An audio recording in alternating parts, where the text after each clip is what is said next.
በስመ አብ ወወልድ ወመንፈስ ቅዱስ አሃዱ አምላክ አሜን። እንዴት አላችሁ? እኛ እግዚአብሔር ይመስገን ደህና ነን። ዛሬ በምዕራፍ 2 ትምህርት ተገናኝተናል። በሰባተኛ ክፍል ማለት ነው።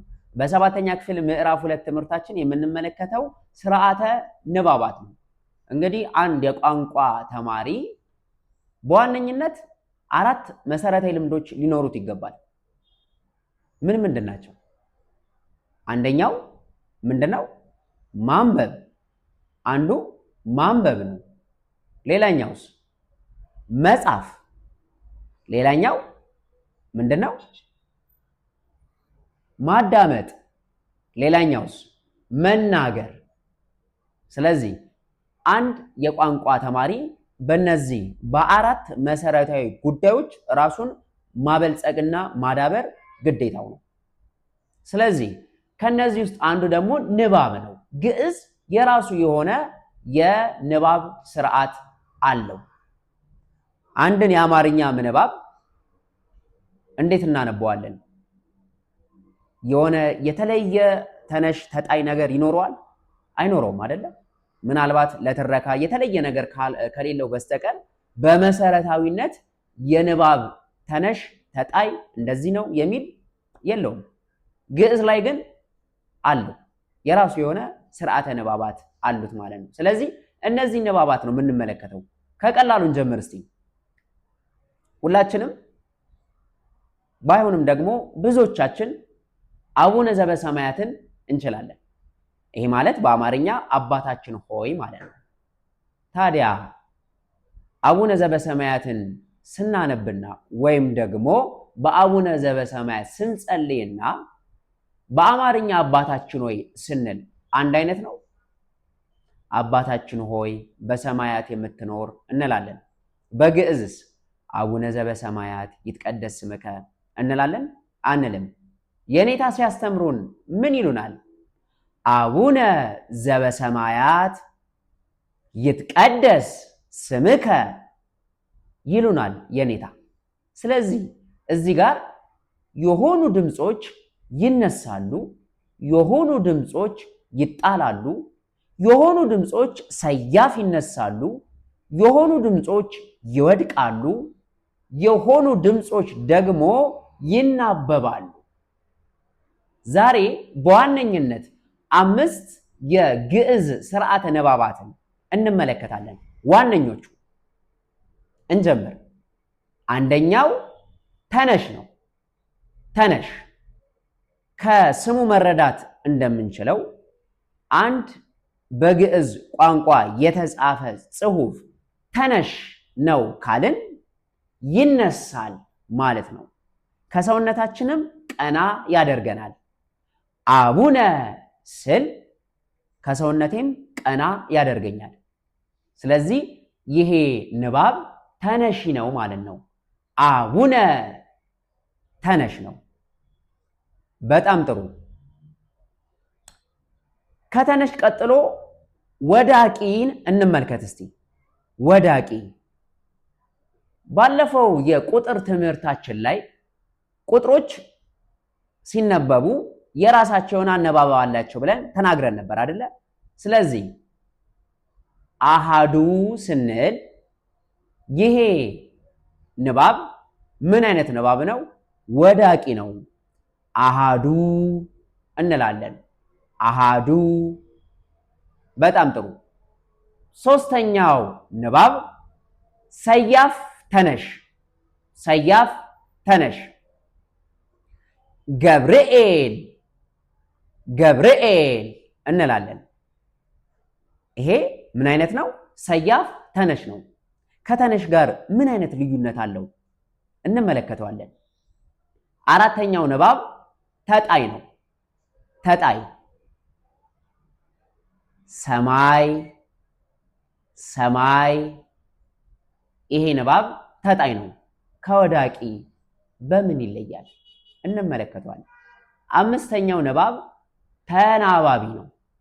ተናባቢ ለምሳሌ ወልደ ትንሣኤ ወልደ ትንሣኤ። ወልደ እና ትንሣኤ እዚህ ጋር 2 ቃላት አሉ። እነዚህን 2 ቃላት ስናነባቸው እንደ አንድ ከሆኑ ተናባቢ ይባላል። ወልደ ትንሣኤ አይደለም ያልኩት፣ ወልደ ትንሣኤ ልክ እንደ አንድ ቃል። ስለዚህ አምስተኛው የንባብ አይነት ተናባቢ ነው ማለት ነው። ጥሩ። እስኪ አሁን እነዚህ አራቱ ከተናባቢ ውጪ ያሉት አራቱ መሰረታዊ ልዩነታቸው ምን ሊሆን ይችላል? ለምሳሌ ቅድም አቡነ ስላችሁ ተነሽ ነው ብያችሁ ነበረ ድምፁን። ገብርኤል ስላችሁ ሰያፍ ተነሽ ነው ብያችሁ ነበር አይደለ? ታዲያ ሁለቱም ይነሳሉ። ምንድን ነው ልዩነታቸው? ገብርኤል እና አቡነ ልዩነታቸው ምንድን ነው? ጥሩ። ተነሽ ንባብ የመጨረሻውን ፊደል ረገጥ አድርጎ ይይዛል፣ ይነሳል። አቡነ ስል መጨረሻ ላይ የሰማችሁት ድምፅ ምንድን ነው? ወይም መጨረሻ ላይ የሰማችሁት የፊደል ድምፅ ምንድን ነው? ነ ነው አይደለ? አቡነ ነ። ስለዚህ ነን ይዞ ተስፈንጥሯል ማለት ነው። ነን ይዞ ተነስቷል ማለት ነው። አቡነ እንላለን። ልብ በሉ። በዚህኛው ድምፅስ ገብርኤል ስል የትኛውን ድምፅ ነው የሰማችሁት? መጨረሻ ላይ የሰማችኋት ድምፅ ኤ ነው አይደለ? እንጂ ልን አልሰማችሁትም። ገብርኤል። ስለዚህ እችኛዋ ኤ የምትሏ ፊደል ተነስታለች። ሰያፍ ተነሽ ማለት ይሄ ነው። ሰይፎ ነው የሚነሳው። ወይም ደግሞ ከመጨረሻው ፊደል በፊት ያለው አንዱ ፊደል እሱ ይነሳል ማለት ነው። ገ ብ ር ኤ ል 5 ፊደላት አሉ አይደለ? ከነዚህ ፊደላት መጨረሻው ል ነው። ከመጨረሻው በፊት ያለው ደግሞ ማን ነው? ኤ ነው። ስለዚህ ኤን አንስቶታል። ገብርኤል እንላለን። ሰያፍ ተነሽ ማለት ይሄ ነው። አቡነ ስንል ግን አቡነ ነ ይህንን ፊደል ይዞ ነው የተነሳው። አቡነ ብሎ ነው የተነሳው ማለት ነው። ስለዚህ የሰያፍ ተነሺ ንባብን ለተነሽ ወይም ደግሞ የተነሽ ንባብን ለሰያፍ ተነሽ መስጠት ተገቢ አይደለም፣ ስህተት ነው። አሁን ገብርኤል የሚለውን ተነሽ ነው ብዬ ብናገር ስህተት ነው። ምክንያቱም ገብርኤል ብሎ የነበረውን ምን ብዬ ላነበው ነበር ማለት ነው? ተነሽ ካልኩት የመጨረሻውን ፊደል ልይዘው ነው ወይም ላነሳው ነው። ል የምትለዋን ፊደል ገብርኤል ልል ነው ማለት ነው። ይሄ ደግሞ ስህተት ነው። ስለዚህ ሰያፍ ተነሽና ተነሽ ምን አይነት ልዩነት አላቸው ማለት ነው? ተነሽ የመጨረሻውን ፊደል ይዞ ይነሳል። ሰያፍ ተነሽ ደግሞ ከመጨረሻው ፊደል በፊት ያለውን ፊደል ይዞ ይነሳል ማለት ነው። ግልጽ ነው? በጣም ጥሩ። አሁን ደግሞ ተጣይና ወዳቂ ምንድነው ልዩነታቸው? ተጣይና ወዳቂ ምንድነው ልዩነታቸው? አሃዱ አልኩኝ። ይሄ ምንድነው? ወዳቂ ወይስ ተጣይ? ወዳቂ አይደለ? አሃዱ እንላለን። ጥሩ። ሰማይ ስል ሰማይ ስል ምንድን ነው? ይሄ ደግሞ ተጣይ ነው። ልዩነታቸው ምንድን ነው?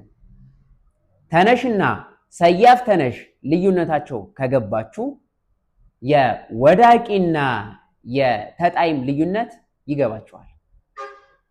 አሃዱ ስል የትኛውን ድምፅ ይዞ ነው የወደቀው? ዱ የምትሏን ድምፅ አይደለ? አሃዱ ምትሏን መጨረሻ ላይ የሰማናት ድምፅ ማናት?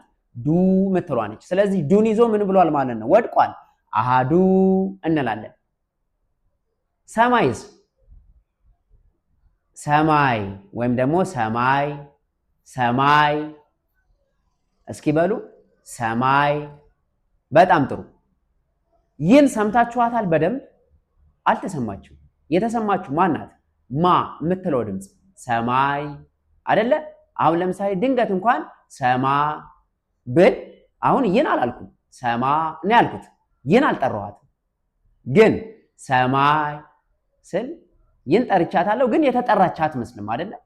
ስለዚህ የመጨረሻውን ፊደል ይዞ ምን ይላል ማለት ነው? ይጣላል። ማለት ነው አይደለም።